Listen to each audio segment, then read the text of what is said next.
our meeting going here. We have three agendas, three items on our agenda, and one of them is shot spotter, and I guess the chief is going to take care of this himself.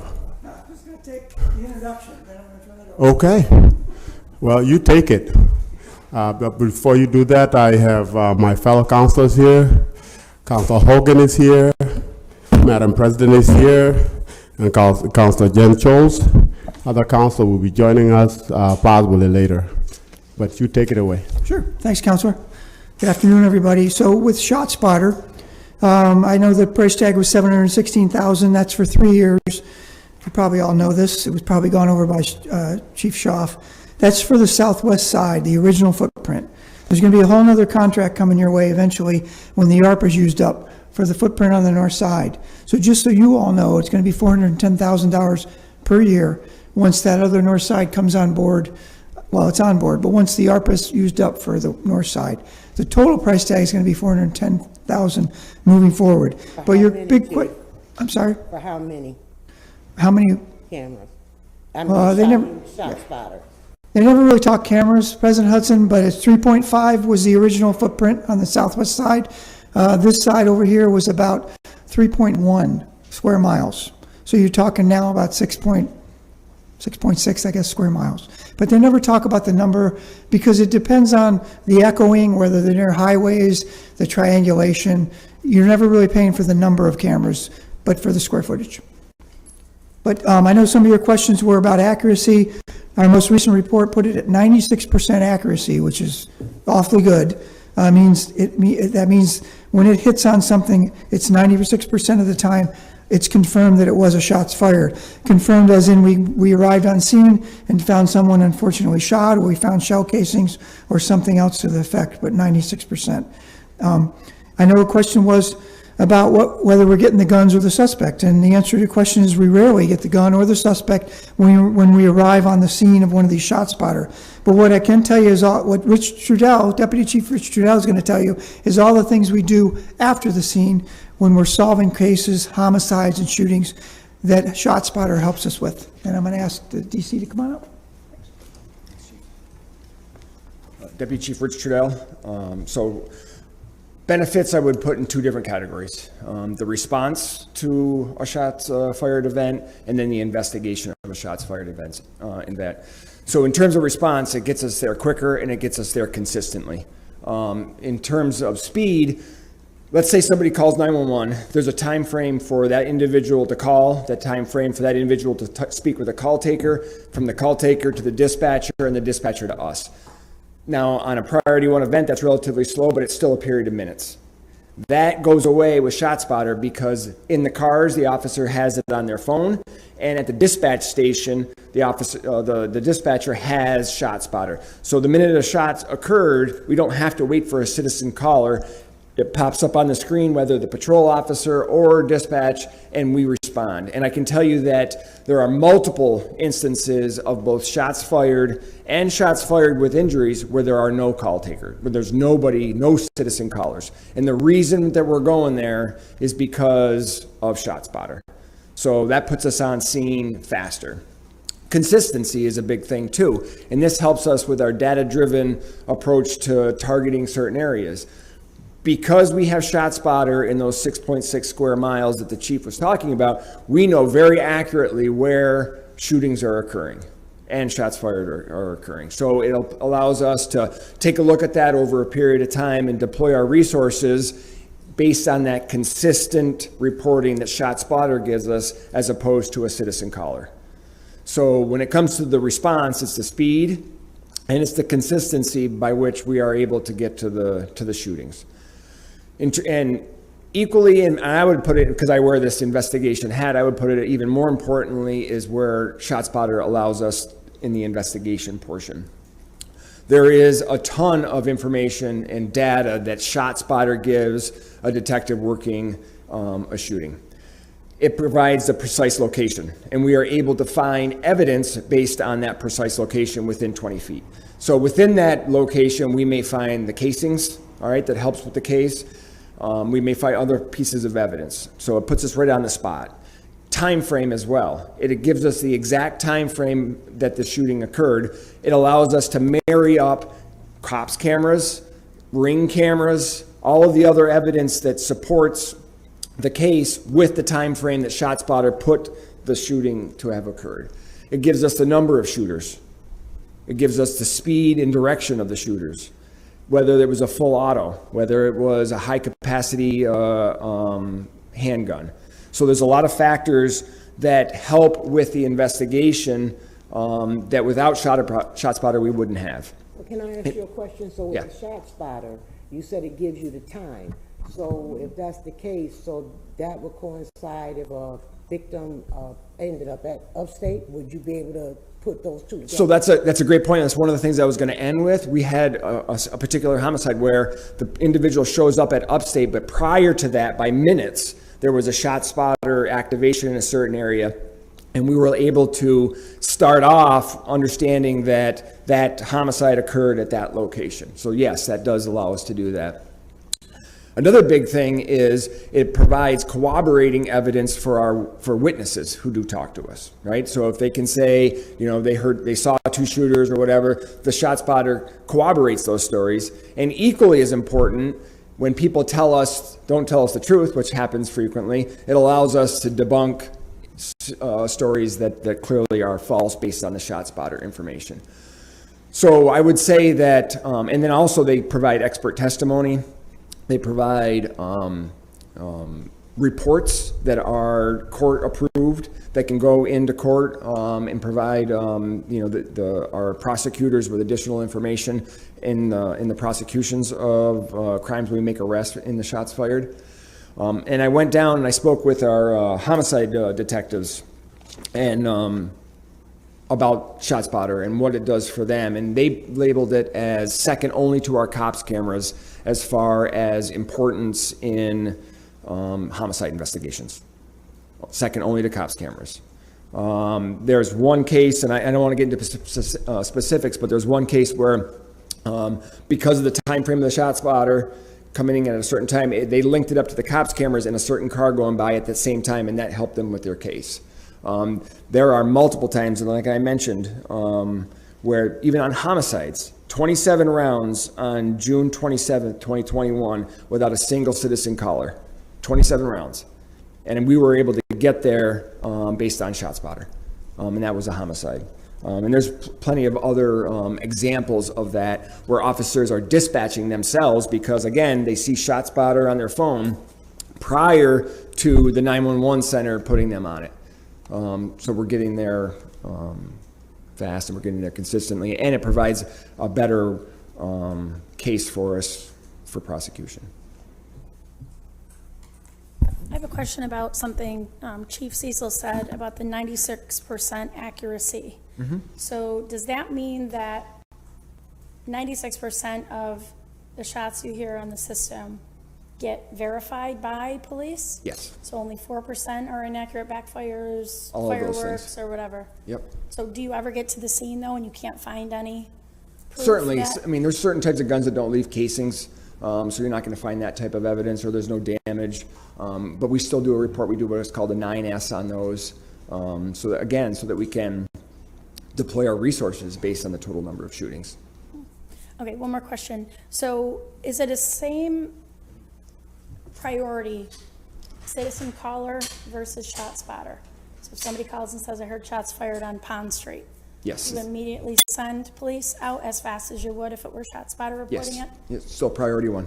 Okay. Yep. Goes out the fastest as anything, of everything. Okay, great, thanks.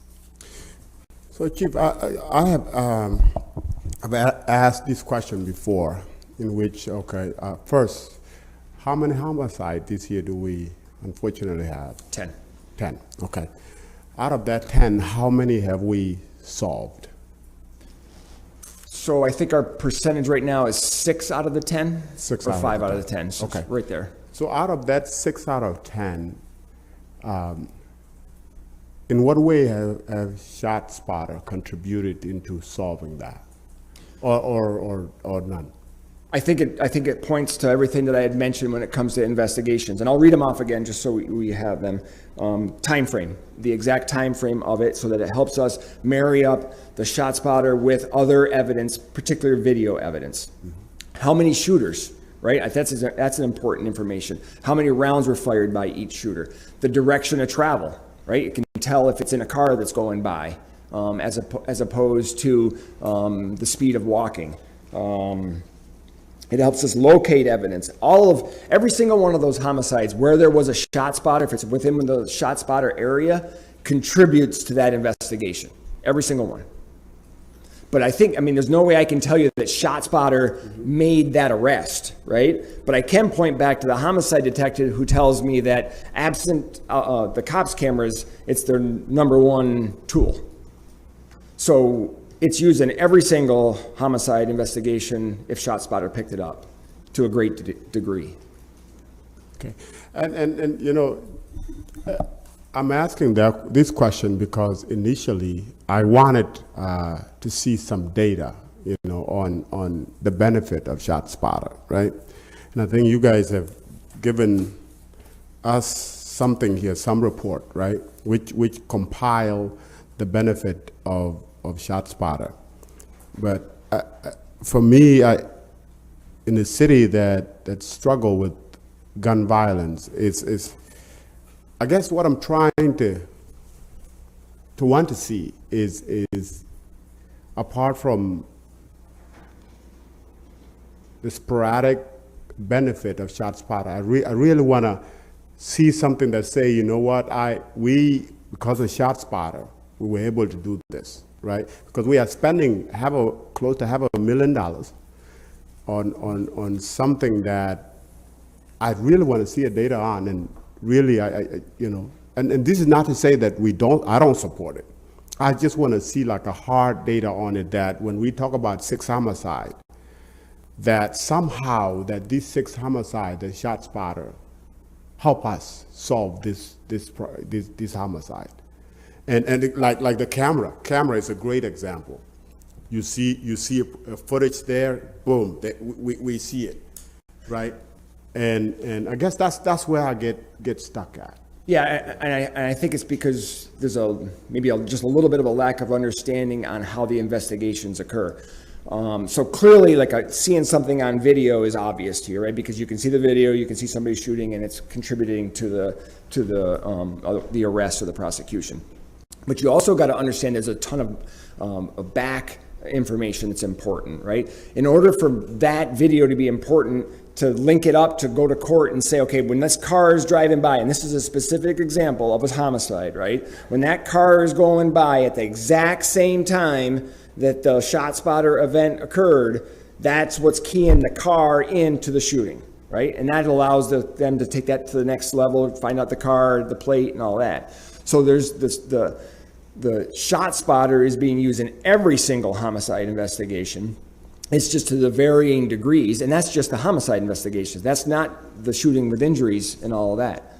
So in order to get you what you would want, we'd have to go through every single shots fired, every single homicide, and pull out how ShotSpotter helped in each one of those particularly. I gave you a general sense of it, right? That this is what they're used for, to include putting us on the scene of a homicide that we would never get to if it wasn't for ShotSpotter, within that time frame. Which is, I think that's what I'm hearing here as the biggest benefit, that somehow that civilian may not report a shot, but a shot spotter will pick it up and send it to the department, and an officer will appear regardless whether somebody dialed it into 911 or not. Yeah, that's one benefit for sure. That's a strong, and I don't know how you put a value to that. I mean, that's super big, right? Being able to get to a shooting with injuries where somebody's hurt without a citizen caller. I think that's an important, it's not always fatalities. We have a lot of people who are injured by gunfire too. And I imagine, I think you covered this earlier, you talked about you're able to adjust your deployment in regards to where the shots are fired, obviously, so. And without ShotSpotter, we're not going to get those. So we're not going to know the true breadth of the problem in a community because people are not calling. They're not calling on homicides or shootings with injuries, let alone a shots fired. So the type of data that you're looking for, I'm not sure exists in a format other than these are the types of things that they're using ShotSpotter for in just homicides alone. Not to mention shots fired with injuries or shooting, just regular shots fired. In addition to our ability to respond consistently and with speed.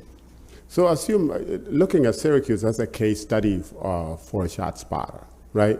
Has there been any other empirical work out there that has demonstrate the benefit of When we ShotSpotter first that- went to ShotSpotter, we looked at other communities. I think Rochester was one, and they had the same types of information. And I'm sure ShotSpotter's got white papers on the benefits of their product, right? And I can look for something like that. You said it creates a report, right? What's that? I'm sorry?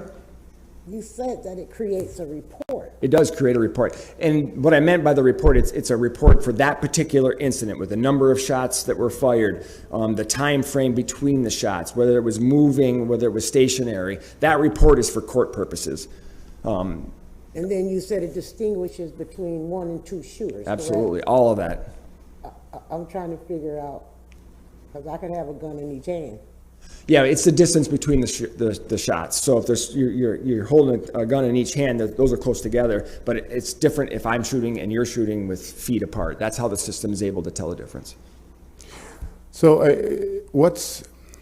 has there been a data done on the response time? Like, for example, right, in our city, we have on average that fire department respond to a call within 3 minutes or less. You know, that's the data out there, right? Yep. Is there such a thing with ShotSpotter? Have we looked at how we help the case in terms of how officers respond? What's the time? So it's not so much within ShotSpotter. What you're asking is how fast do we get to priority ones, Correct. right? Whether it is a shooting with injuries or a burglary in progress. And I can look to see if we have that data. Historically, it's been in the realm of 1 to 3 minutes. Okay. Because I'm asking that because it could be a difference between catching a shooter quickly, depending on how fast you get there, versus not, right? Yeah, it's certainly catching somebody, but don't forget the aid that you're going to be able to give by getting there sooner as well. So it's catching the suspect, but it's also providing aid to the injured as well. You know, I'm glad that Councilor Majok brought that up, because I heard about an incident the other day, about a week after that awful incident in Clinton Square with the shootings. Your police officers who are, you know, let's face it, you don't have a lot of manpower. You know, you use this as a tool, but good police work. You stopped a young man who was in Clinton Square a week after that awful shooting, and he had a gun on him, and you arrested him. And the next day, he went before the judge, and the judge let him out on his own reconnaissance, an ROR. Yeah. Without bail. No bail, no nothing. So a guy had a gun with him in a site that was a week before was a massive, awful scene. And we arrested him, and he was let out by a judge. That's accurate, yes. It's appalling, because we have to all work together as a city. Obviously, you do your best, us councilors do our best. And then when a person is arrested with a gun, he's let out. It's unbelievable. I know there's instances in my council district where guns are sold on the street. There's a plethora of illegal guns out there. And when we're able to catch somebody who might be willing to make a crime, use that gun, he's let out on the street. So I'm glad you brought that up, Councilor Majok. All right. Any other questions, councilors? Just one other question about the analysis, because I know in the request it said that there's analysis built in. So you mentioned just a minute ago that it gives you time and, you know, all of that. Is there additional analysis, and who does that? Is there the ShotSpotter company will give you like an annual summary, or? So there's a report that comes out from ShotSpotter by the month that says this is the area you're seeing most of your shots.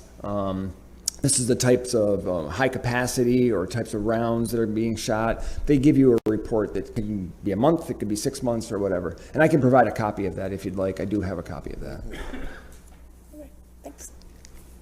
Also, I vividly remember that one of our colleagues, and we had a discussion during the study session about the term of the contract, and we were going to be given that somehow that information. Anybody remember that?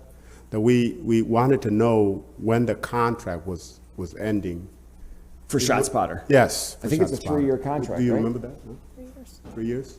Was it 3 years? 3-year contract. The 3 years contract? Keep in mind, those two contracts don't jive because we started up the north side well after the other one. Eventually they'll marry together, you'll have one bill, but yeah, they're 3-year contracts. Okay.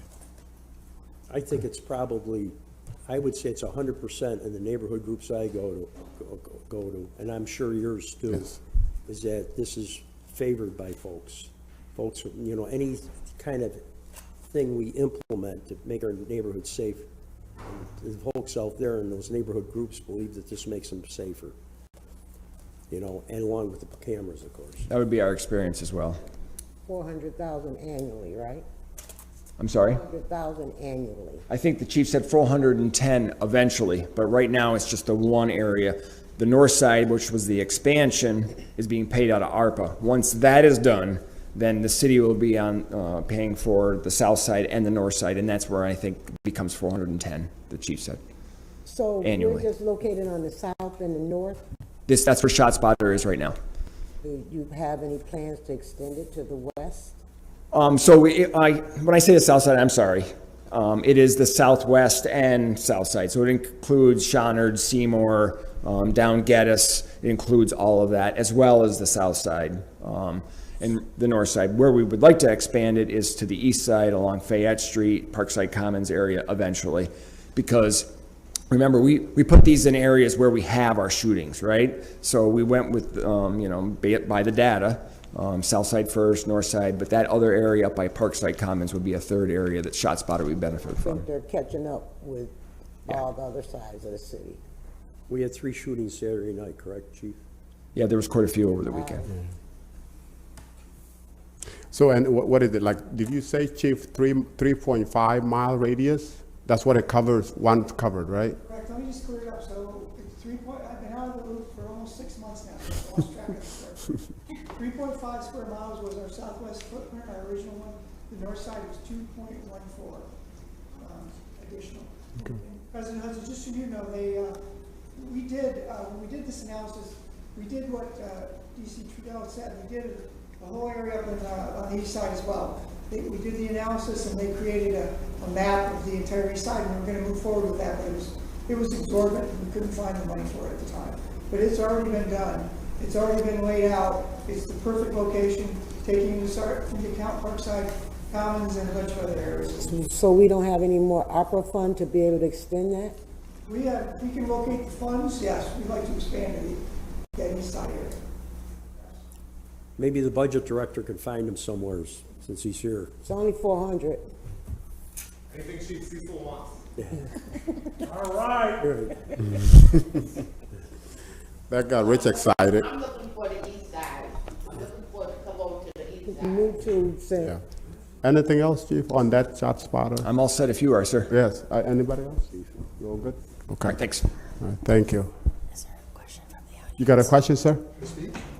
Speak? This is a council committee meeting.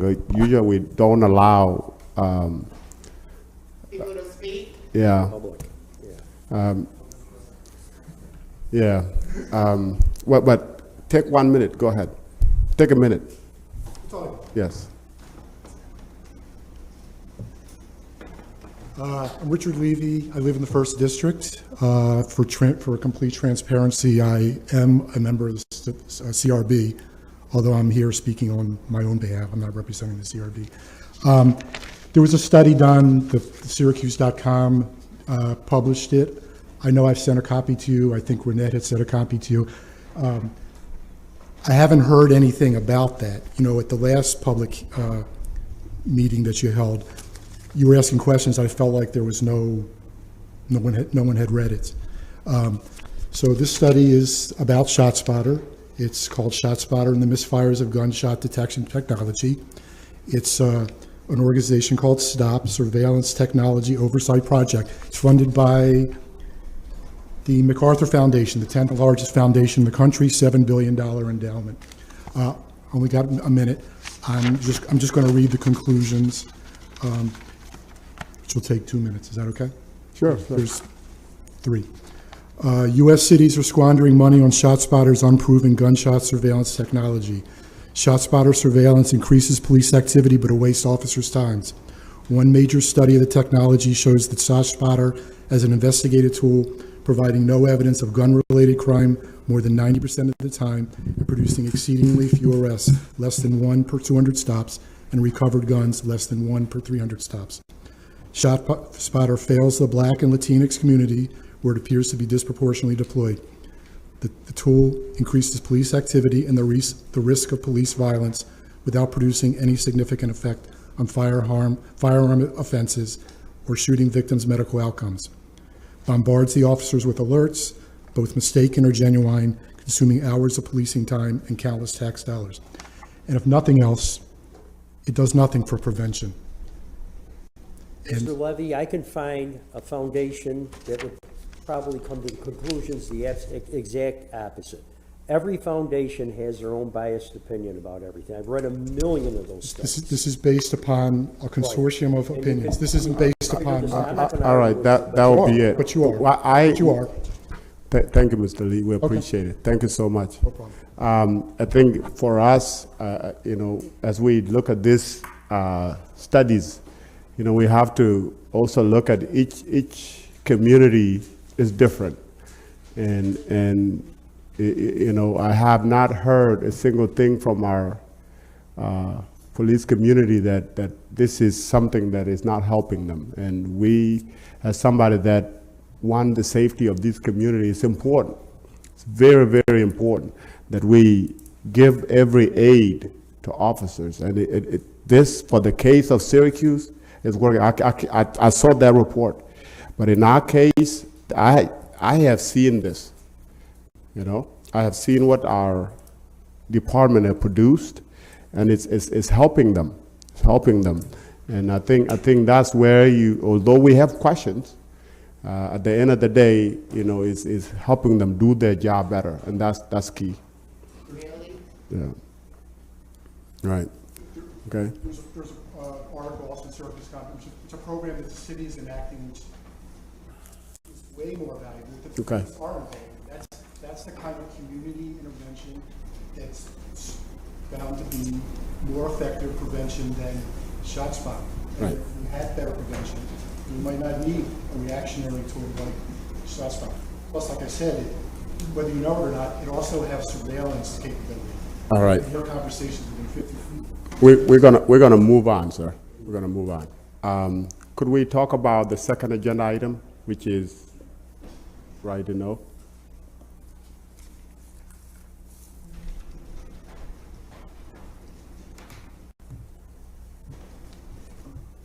Right to know is the second one, right? Yes. Okay. This is the great thing about being the chief. All I do is stand up here and do the introduction, and then the experts come up afterwards.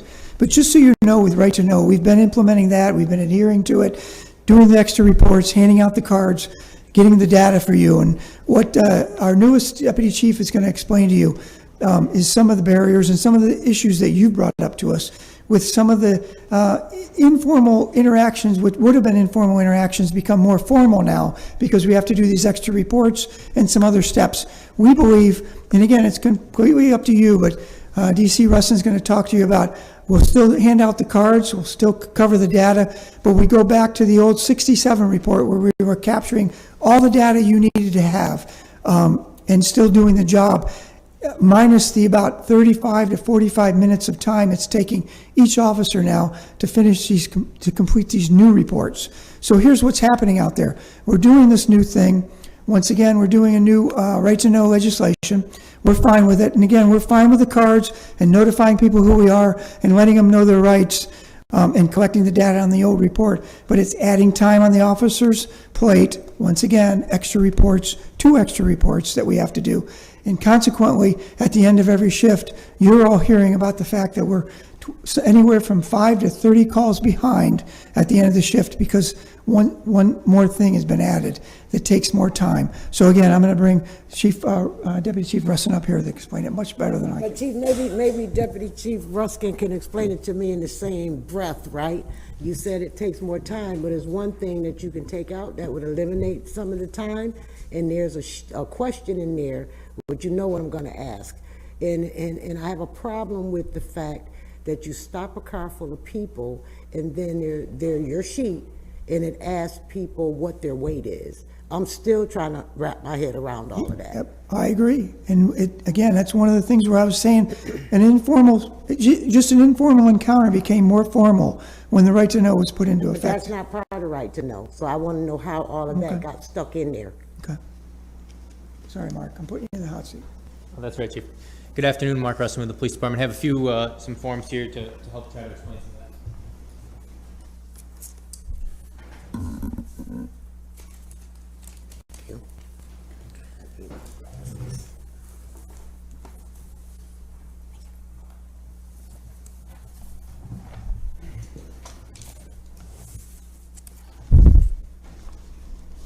So just by way of background, the first paper that you're looking at here, the person vehicle stop, this is the Form 67. This is what Chief Cecil was just referencing. This was what the police department was using prior to right to know. So we had this original form and produced data based upon that. In September of 2001, Section 19-8 was passed by the council, and that's a data collection. That's data collection. It was based upon racial profiling. It says, as used in this section, racial profiling means the practice of stopping a suspect based on a broad set of criteria which cast suspicion on an entire class of people without an individualized suspicion of the particular person being stopped. Based upon Section 19-8, the 67 was created, and you can see the questions that were asked back in 2000 and 2001. Part of Section 19-8 says the Syracuse Police Department shall collect data from any issued appearance ticket or arrest regarding the following information: identifying characteristics of individuals who receive appearance tickets or are arrested for any quality of life offense to be prosecuted in community court, including the race, gender, age of the individual. And then there's several other things. Very similar to right to know, there was specific guidelines in Section 19-8 that put the department on notice as to what you had to collect and why, and that's where the Form 67 came through. When right to know was passed, there was a merging of this original form because this is used not only for data collection but then for investigatory processes. So this form was merged into right to know to make sure we weren't losing data or information to satisfy 19-8 and the new right to know. Good so far? So when we merged the two forms, we got rid of the 67, and we had to create 2 additional new forms. And the 2 additional new forms are the 3rd and the 4th forms that I gave you. So those 2 forms are now the forms that we have to complete when we conduct a traffic stop or we have a citizen encounter. So we went from the 1 form to the 2 form. That's where you're starting to see the increase in time on these encounters. So I spoke with Deputy Chief Chauf, and I asked about the weight thing, situation, and he said what we have done is that this is whether right to know was here or not. This is something that we had done traditionally as a department. So and then it was getting tied to right to know, which I don't think is fair, right? Because it's whether right to know was there or not, that was there, right? So Yes. Right. And the question become how in the first place is that a good thing to do, and that in what way does it help the investigation? Asking somebody, wait, does that help in any way? Yeah, so there are benefits to having identifying characteristics. That because this information is collected when we have that encounter, you could use that information at a later date and time for a variety of investigative processes. If it becomes a missing person investigation, they're the victim of a crime, we're trying to identify someone. There's a lot of reasons where it could be used in a future investigation. And so part of it, basic pedigree information, when the police officers are asking basic pedigree information on a variety of reports, height, weight, gender, race, ethnicity, address, they're very common in police reporting. Can I? Okay, and I hear what you're saying, and I can see that if that's the person you pulled over or a suspect. But I'm just gonna speak in specifics, okay? There was a car full of teenage girls. One person got pulled over, but all of the teenage girls was asked their weight. I don't understand that. Yeah, I understand. The reason that they're asked is because the pedigree information is asked consistently amongst everyone that's in the car, because we have to report out, not trying to attach that to right to know. That's the way the form is created. So I think I understand your question is, why are we asking, if I pull over the driver, why am I asking everybody in the car their information? I understand that. Part of our reporting, not specific to weight, but part of our reporting is we have to have documentation on all the individuals that we're stopping in the car. That administratively is just encapsulated in pedigree information. That's how the form was created. Chief, so this sheet right here was what you used to fill out? That's correct, sir. Because that's got height and weight on it. And I'm just wondering, was that filled in by the officer in the old days, or did they ask the person how much he weighed or she weighed? You would ask those questions. Really? They didn't like fill it in, just say the guy's 5'8" and about 160 pounds or something? Oh, like that? I mean, if an officer did that, that certainly is possible. Because I think that's what they did in the old days. I don't know, Chief, did you fill this out when you were like a patrol officer? I wasn't around in the old days. Yeah, you were. Because, you know, the doctor asked me my weight the other day, and I didn't tell him the truth, I mean, obviously, but he just filled in what he wanted to fill in. I'm just thinking that I imagine the police officer filled this out. I just think I don't think that there was an interrogation to President Hudson's point. I don't think it was probably needed. They could have just put it in, right? The height and weight? Yeah. Well, I mean, it's not, this is a procedural thing we're talking, administrative thing by the police department, correct? I mean, it's not codified in any law that you gotta ask the person for weight and height, or is it? no, correct. It's common to get pedigree information, but I do agree with you. It's not codified someplace. Okay.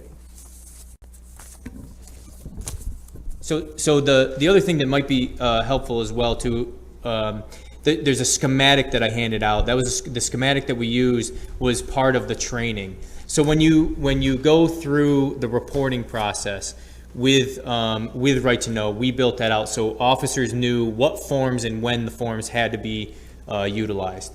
So that schematic tells you if you're a level 1 stop, a level 2 stop, a level 3 stop, or a level 4 arrest, what you actually have to fill out. So you can see on the schematic, because of some of it is just simple definitions in Right to Know, that it actually put us into this position where we have to have 2 individual forms as opposed to 1 form. As I went back and read Right to Know, you look at the things before the actual sections of the law that talk about how are we going to be more transparent by handing out the business cards? How are we going to be more accountable by reporting out and who we're going to be reporting out to? And then how, when we have these interactions, are we going to identify not only who we are, but also who we're stopping, and then make sure that that's appropriate. So these are the things: transparency, accountability, the training side of it. We think that there's a way to still satisfy those needs, transparency and accountability, but be more efficient as a police department because of the administrative responsibility. Get it down to one report. Other questions? So just as an example, this says report type person vehicle stop. So does that mean they were stopped for a specific reason, like they ran a stop sign or they were speeding, or is there a certain category that they fall into? It could be for a variety of reasons. Those would be some of them, but it could be an individual interaction as well too. So person to person as opposed to just a car. So if I'm driving, okay, I'll give you my example. My husband might have been speeding in a certain village, and we might have gotten pulled over, and he might have gotten a ticket. I didn't get asked. I certainly wasn't in the city of Syracuse, but I didn't get asked for my ID, how much I weighed, or how tall I was. So That's correct, and this maybe goes to what Counselor Hogan was asking. It's not codified in any state statute, so the village of wherever doesn't have to fill out a citizen contact report the way that Syracuse Police Department does. So that is only happening in the city of Syracuse. Okay. Now, He also ran a stop sign once, and I was in the car, and I didn't get proof either, so Mike, anyway. Mike. Might have, did I say Mike? Darn. Okay. So I can see in terms of culture, you know, how these things could be invasive, you know, and I guess the question here is what, you know, since it's somewhat to the discretion of an officer to either ask that or not, right? Discretion of officer, discretion of the department, because the officers are doing what we're asking them to do. Okay. So if we put it on the report, we have an expectation that they're going to ask it. If we don't put it on the report, then we don't want them to ad lib that question. Does that make sense? Yeah, so it does, and I understand this is an administrative thing, right? Does it help in terms of to help you do your job? Does it help? Because obviously you have, as a society, in terms of our culture, is you start to ask people about their age and their weight, it kind of get a little, you know, little sour. You know? It's a balancing act, right? On one side you have the need, or how much does this benefit us for investigative processes, identifying information.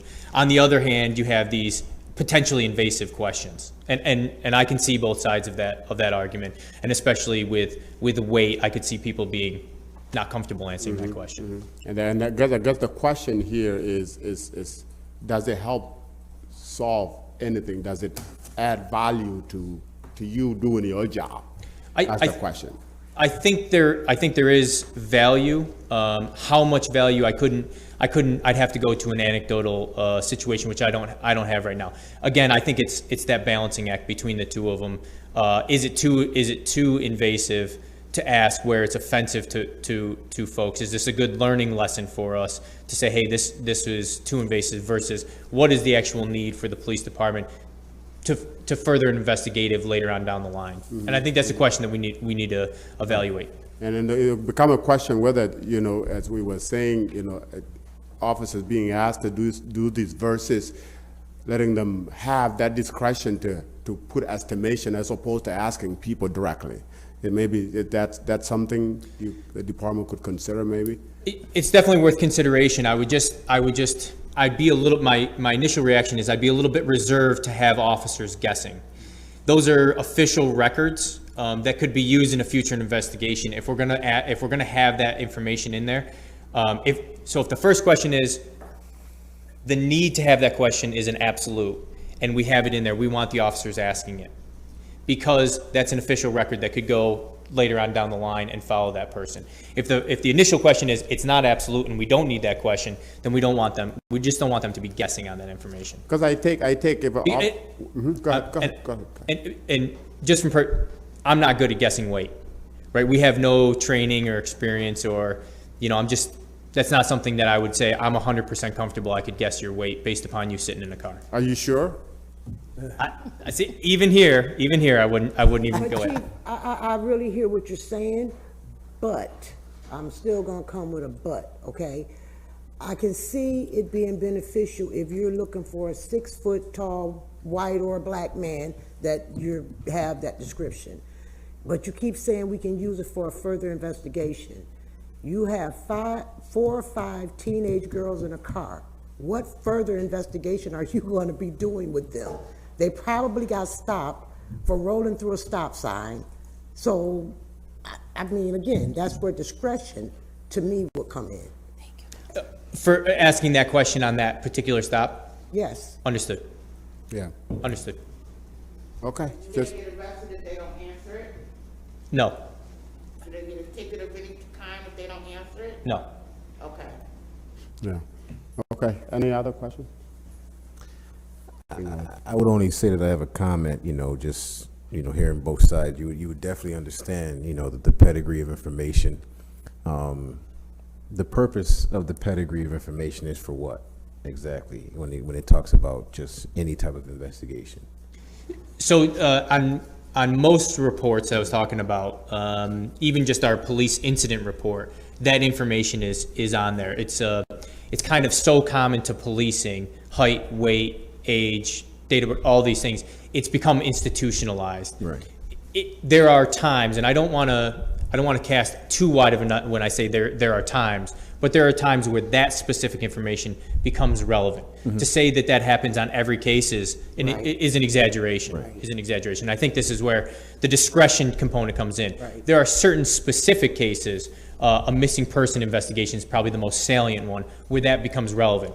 But that doesn't happen. That's the possibility, not the probability. And that can be the same thing with a vehicle and traffic stop too, correct? That's correct. Exactly. That's correct. So that's just my comment on that.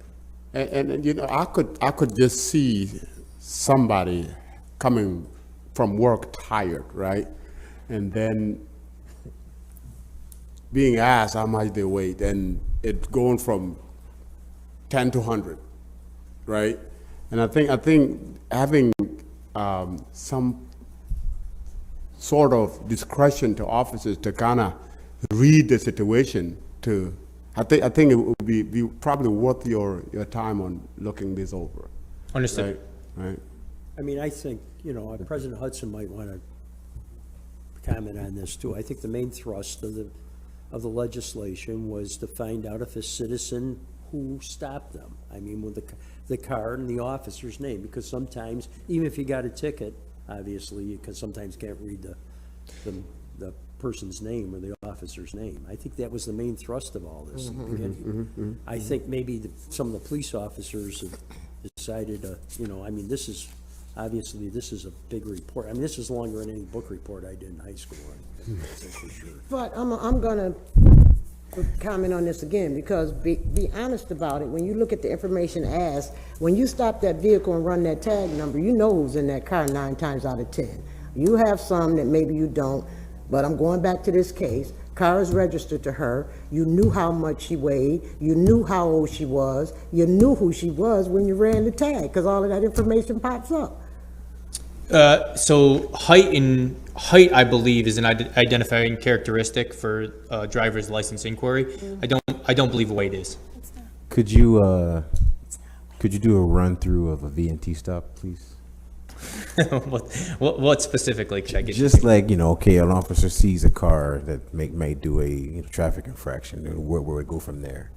So, just so that they can get the general understanding of how, if you actually have an officer that did run the plate before approaching the vehicle, or got out the car to get the information, and then after that did a follow-up to run the plate.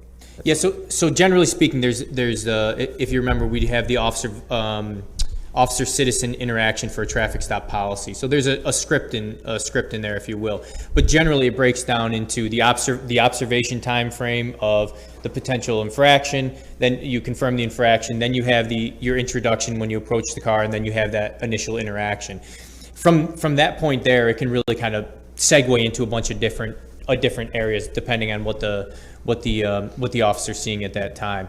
Under a normal set of circumstances, if you will, you would have that interaction, and then you would go back and you would start to do your data checks in car or over the police radio, and then you'd come to some kind of conclusion. What's the outcome going to be? Right. So then they probably don't know who it is at first. So maybe that might need to be something where they should do the traffic stop, run the plate, get the information, and then go forth, and that might alleviate all this other stuff. All right. Other questions? Suggestion. I'm good. Other questions? Well, we just had to break you in today. I appreciate it. Yes, congratulations. All right. Thank you very much for your time. Yeah. Okay, the last agenda item is vehicle. Yeah, taken home. The inventory. What, take home vehicles? Yeah. I know you like that. I love it. So with the inventory, I didn't get any kind of, I didn't know what your questions were. All I had was car inventory, so. Yeah. So we want to know how many cars are there that I take home, Sure, you know, 120. and, you know. There's all of that. 120 cars get taken home. 120. Did that number go up? I'm sorry? Did the number go up or is it coming down? I added 50 when I took office. No, I'm just kidding. As far as I know, since Chief Buckner left and I was made chief of police, I don't think, it could have actually went down one, but the number hasn't fluctuated one or two either way. I know it didn't go up. I think it may have gone down one from a retirement, but So Chief, they're all command officers, take their vehicles home, and then anybody who's in a special unit who has to respond? that's exactly it. Yeah, in a nutshell. Yep. Now, there's nobody who's like, as far as like, I remember your former, and actually a guy, I grew up in the same neighborhood, used to have a take-home vehicle. He was a financial guy for the police department. That's not, everybody's an operational officer, correct? Well, good point. So some of the command officers have cars that are what you would call operational. Some of the lieutenants and captains, Well, I'm not criticizing them because they have to respond, yes, obviously. but they're not necessarily operations. So when you talk about the person in budget or the person in internal affairs, for instance, they do respond to stuff at times, and they do have cars. A budget officer responds to something? Budget officer comes in from time to time, and to be honest, Like let's be honest here, some cars are given because of their rank and not necessarily because of operations. Okay. Yep. So, you good, Madam President? No, I'm not good, okay. No, go on. Okay. Do we have any that respond, let's say, do we have any officers who are responding from outside the county? Yeah, so I have the whole list, and this is the list that I think Chief Buckner supplied, at least Councilor Majolk, and perhaps all of you. It hasn't changed much. It's a list right here, but from a request that I think you had a couple years ago. 91 of those 120 are from Onondaga, or inside Onondaga County. 12 are Oswego, 8 are Madison, 4 are Cayuga, 3 are Cortland, 2 are Oneida. And again, I can get you this We again. have couple guys in Monroe County, they must have retired. You must have, Got tired of the drive probably. maybe, or moved, yes. Because that was, obviously you remember there was sort of a bone of contention between former councilors and also Chief Fowler at one point. Yeah, I remember. So let me ask you a question, Chief Cecil. So you have these cars that are given out. Do you have a rundown of how often these folks come back in with these cars as needed? Sure, so I don't know if I could probably get you a report like that.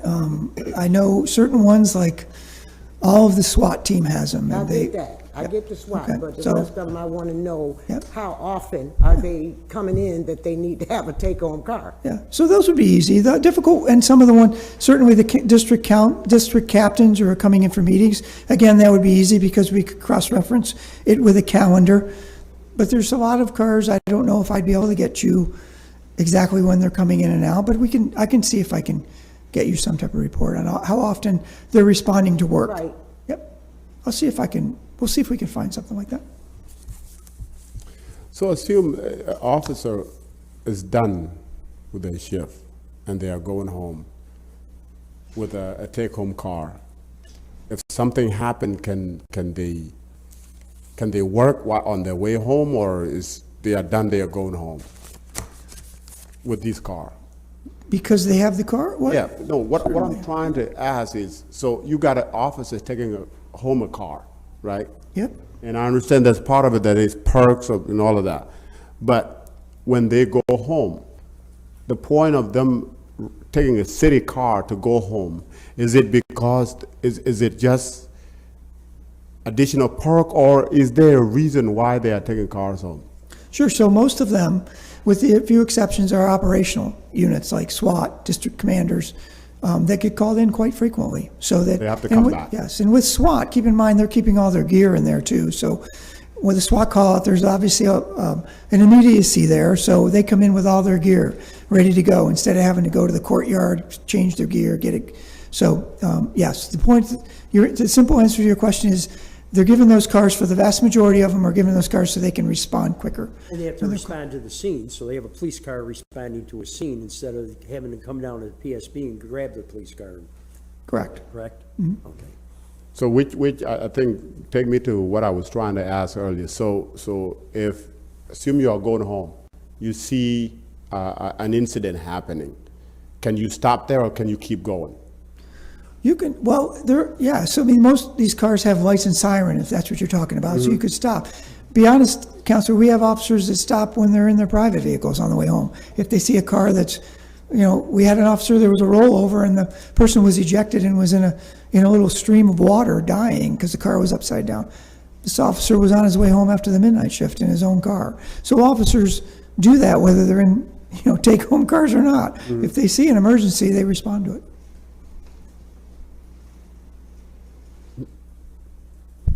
Other question? So we have 120. There's 120. How many go to the SWAT? How many do SWAT have? 19. 19. So the rest of it are what? Well, Ranking officers? so you have 9 K-9, you have bomb squad, you have 27 that go to the CID, mostly the homicide squad that comes in and go right to the scene. And I can get you this breakdown. You can have the breakdown. I think you had it before, but I can give it to you. Again, it hasn't moved much at all in the last Our couple of years. email has moved, so send it to us. Yeah, okay. Yeah. I mean, I was going to bring DC Schultzke up, but I was like, because I want to bring all the DCs Yeah, up. bring here, them but- up. But You no, got I anything think- for us? I don't want, if you don't have, she has real specific answers to, because she oversees the fleet as well. So if you had a real specific question, He does training too, right? training as well, yeah. So if you had questions about car crashes, how often we train, that kind of thing, I know she's anxious to come up to the mic. Yeah. Are they just undercover cars, or are they uniform cars? Most of the take-home cars are unmarked, except for K-9. K-9s have marked vehicles. Okay. Other questions? I think that will do it for us. Thank you, Chief. Thank you, everyone, for coming. Appreciate you. You bet. WCNY, we are done.